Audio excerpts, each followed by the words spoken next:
તો પાછળ બનાવે છે લાપસી. આપણે પણ બનાવવાના છીએ ભાઈ. એને હારવાર લાપસીનું ટ્રેનિંગ લેવાના છે. કેવું છે કેવું નહીં જોઈ કેવી લાપસી બનાવે છે. બને રહ્યો બ્લોગમાં જોવા તમે આગળ લાપસીની તમારી લાપસી વિશે અમારે આપણે તો સૌથી પહેલા તો લોટ લઈશું. હા સૌથી પહેલા તો લોટ લીધો તો માપ કાઢી લઈશું.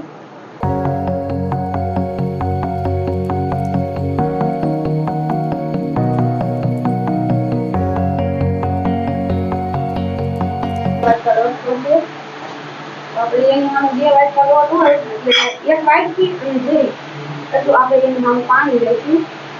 હા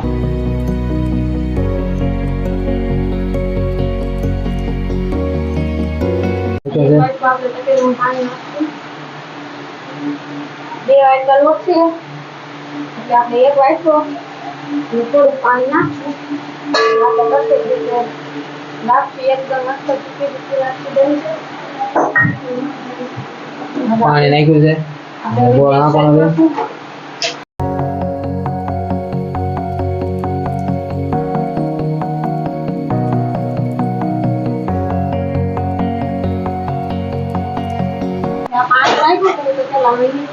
પાણી ગરમ થવા વગર મૂકી દઈશું. પાણી ગરમ થાય ત્યાં સુધી આપણે આ થોડો ગોળ છે એને આવી રીતના કરી નાખશું. તમે ભાંગી પાણી આપો પણ આવી રીતના કરો તો આમ પાણીમાં નાખો એટલે હબ ગોળનું પાણી એકદમ સરસ રીતે ગોળ પાણી આરે ગળી જાય. પેલા તો ગોળને આમ ઝીણા ટુકડા કરી નાખશું. હવે તો આપણે લોટ છે એની અંદર આપણે મોણ દઈ દઈશું. તેલ નાખશું. લોટમાં તેલ નાખશું. આપણે એકદમ સરસ રીતે લોટને મિક્સર કરી દઈશું. આમ લોટની આમ મુઠ્ઠી હોય એટલું આપણે મોણ નાખવાનું. તો આપણે પેલા તેલ નાખ્યું હતું તો એમ લાગે છે કે જરીક ઓછું છે તો પાછું ફરીથી આપણે થોડુંક તેલ નાખશું. પછી પાછું આપણે એને એકદમ લોટ આરે સરસ મિક્સર કરી લઈશું. આપણે લોટને મિક્સર કરવી ત્યાં સુધીમાં આપણે પાણી ગરમ કરવા મૂક્યું છે એ પાણી ગરમ થઈ જશે. આજે તમને બતાવીશ કે કેવી મસ્તીની છૂટી છૂટી લાપસી બનાવી. મેન તો લાપસી બનાવો એટલે પાણી લોટ આપણે આ ગોળ છે એનું પરફેક્ટ માપ હોય એટલે લાપસી એકદમ છૂટી છૂટી જ બને છે. જો તમે જોઈ શકો છો જો આપણે આમ કરવી એટલે આપણે આ મુઠ્ઠી થઈ જાય છે. જો આવી રીતના આમ થઈ જાય એટલું મોણ આપણે લોટમાં દેવાનું. આપણે એટલે છે ને આપણી લાપસી એકદમ સરસ બનશે. તમે જોઈ શકો છો જુઓ બધો લોટ એક સરખો તેલ સાથે મિક્સ થઈ ગયો છે. જો આપણું પાણી પણ જો થોડી થોડી વરાળું કાઢે છે. પાણી પણ થોડું થોડું ગરમ થઈ ગયું છે આપણું. તો જે એમ આપણે એટલો 1 વાટકી જેટલો ગોળ લીધેલો છે તો જો આપણે એમાં એટલો ગોળ મિક્સર કરી દઈશું. પછી આપણે વેલણના મદદથી આમ ગોળને હલાવી. તમારે અંદર ઘી નાખવું હોય તો પણ નાખી શકો છો તમે. ગોળનું હાવ એટલે હાવ પાણી થઈ જાય એવી રીતના આપણે ગોળને ઉકળવા દઈશું. જો ગોળનું પાણી હાવ આપણે ઉકળી જાય ત્યાં સુધી ઉકળવા દઈશું. પછી આપણું પાણી ઉકળી જાય એની માટે આપણે તૈયારી કરી લઈએ. પાણી ગોળનું હાવ થઈ જાય એટલે આપણે એને ગળણી કરીને ગાળી લેવાનું છે. એટલે અંદર ગમે એ કાંક વસ્તુ અંદર રહી ગઈ આપણીથી કાંકરી બાકરી હોય તો ગળણીમાં આપણે નીકળી જાય. જો તમે જોઈ શકો છો જો આપણું પાણી એકદમ ફૂલામ ફૂલ ગરમ થઈ ગયું છે. જો ગોળ આપણો બધો એક સરખો ઉકળી જાય એવું લાગે છે આપણને પણ તોય તે આપણે ઘડી ધીમો ગેસ કરી ઘડીક એને ગરમ થવા દઈશું. તો આપણું પાણી સરસ ગરમ થઈ ગયું છે તો ઘડીક આપણે ગેસ બંધ કરી દઈશું. ગેસ બંધ કરી દીધો છે તો આપણે પાણી છે આમ ગળણીમાં આ રીતે આપણે આમ ગાળી લઈશું. ગોળના કોઈ જ્યાં જ્યાં ટુકડા છે એ ઓગળા ન હોય પાણીમાં તો એ આપણે આમ ગળણીની મદદથી ગાળવી તો એ બધું એક સરખું નીકળી જાય છે.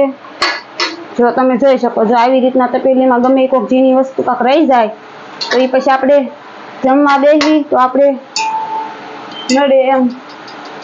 હવે જો જરીક ઓલું થઈ જશે આપણે એને પાણીની મદદથી જરીક કાઢી નાખશું કાંકરી બાકરી. પાછું તો ચાલો આપણે ગેસે મૂકશું કે બાજુવાળાને ઘરે બનાવીએ છીએ.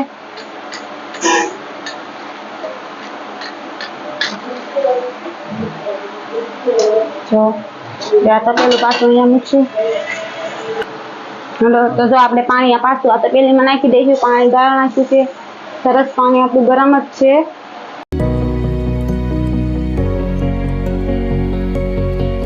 આપણે પાછું જો આટલું તેલ નાખશું આની અંદર. જે પાણી આપણે થોડું ગરમ થવા દઈશું. પાણી ગરમ થાય ત્યાં સુધીમાં આપણે છે ને આપણે લોટી એક લીધી છે એને બી થોડી ગરમ કરી લેવી. એટલે આપણે આ લોટ છે એ લાપસીનો એની અંદર નાખવી એટલે તળિયે લાપસી છે ને આપણી ચોંટી જાય, બળી જાય, કાળી થઈ જાય. તો આપણે લોટના ગેસે જો તો આપણે એક બાજુના ગેસે જો ધીમો ગેસની ફ્લેમ રાખી આ તવી છે એ ગરમ થવા મૂકી દીધી છે. પછી આ તપેલું એની માથે મૂકશું તો આપણે તળિયે લાપસી છે ને ચોંટે નહીં, બળે નહીં અને સરસ બની શકે. જો તો આપણું હવે સરસ પાણી ગરમ થઈ ગયું છે તો એની અંદર આપણે હળવું થોડો ગેસ ધીમો કરી નાખશું. પછી એની અંદર જો આપણે લોટ આમ નાખશું. આવી રીતના બધો લોટ આપણે આમ નાખી દેવાનો છે. બધો લોટ નાખી દઈશું. લાપસીને આપણે તરત ડાયરેક્ટ હલાવવાની નથી. જો આમ વેલણની મદદથી આપણે જો આમાં ઝીણા ઝીણા આવા ફૂલા પાડી દેવાના છે. જો તમે જોઈ શકો છો. હવે જો આપણે કરી નાખ્યું છે. આપણી તવી પણ જો ગરમ થઈ ગઈ છે. આપણે તપેલું છે અને અહીંયા લઈ લઈશું આવી રીતના આમ અને આમ જરી કામ કરી નાખશું. એની ઉપર આપણે તપેલું આમ મૂકશું એટલે આપણી લાપસી છે એ તળિયે તમે જો આવી રીતના બનાવશો તો કોઈ દિવસ તમારે નહીં બળે. લાપસી તમારે તળિયે ચોંટી જાય એવો પ્રોબ્લેમ આવતો હોય તમારે તો જો આવી રીતના મૂકવાનું. આપણે હવે ઘડીક વાર છે ને અને આવી રીતના ઢાંકી દઈશું 1-2 મિનિટ. ઘડીક લાપસીને આપણે સડવા દઈશું. 1 મિનિટ જેવું થઈ ગયું છે. આપણે હલાવવાની તો નથી જ તે પણ એને આપણે આમ વેલણની મદદથી હળવું જો આવી રીતના આમ કરી નાખશું. આપણે આવી રીતના એક બાજુ ઓલા થઈ ગયા છે અને જો આવી રીતના આપણે આમ આખામાં પાથરી દઈશું અને પછી પાછા આવી રીતના આમ થોડા ખુલ્લા પાડી દઈશું વેલણની મદદથી. આવી રીતના પાછી આપણે 1-2 મિનિટ લાપસીને આમ રહેવા દઈશું એટલે સરસ રીતે આપણી લાપસી સડી જાય. તો ગેસની ફ્લેમ આપણે હાવ ધીમી સ્લો કરી નાખી છે એટલે આપણી લાપસી ધીમા તાપે એકદમ સરસ રીતે સડી જાય. હવે આપણે 1-2 મિનિટ પછી પાછી તપાસ કરશું કેમ છે કેમ નહીં. હવે તો આપણે કદાચ લાપસી થઈ જ જશે. પેલા થોડીક એવી રીતના આમ આપણે જોવો તમે આ હળવું આમ વેલણની મદદથી થોડી આમ હલાવશું લાપસીને. બહુ એકારે હલાવવાની નથી આપણે. તો આમ હળવું હલાવશું આપણે સૌથી પહેલા તો આમ થોડી હલાવશું લાપસીને. લોંદા જેવી થઈ જાય, છૂટી ન થાય. પાછી આપણે ઘડીક ડીશ ઢાંકી દઈશું.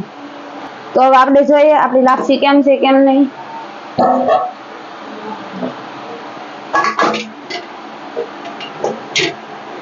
હળવું હલાવશું લાપસીને.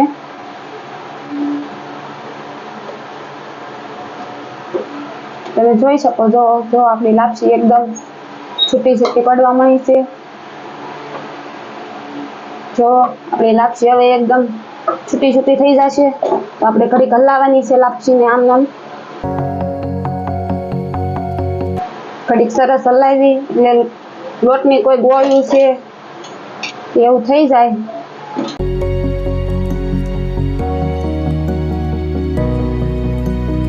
ગેસ હવે આપણે બંધ કરી દઈશું. તેલ લઈ લઈશું થોડુંક નીચે.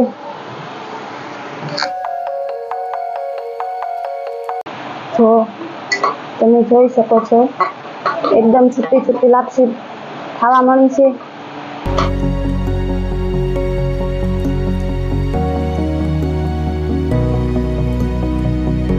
પણ આપણને આમ જોયામાં તો એવું લાગે છે કે તેલની જરૂર પડશે નહીં. જો આપણી લાપસી એકદમ છૂટી થવા મળી છે.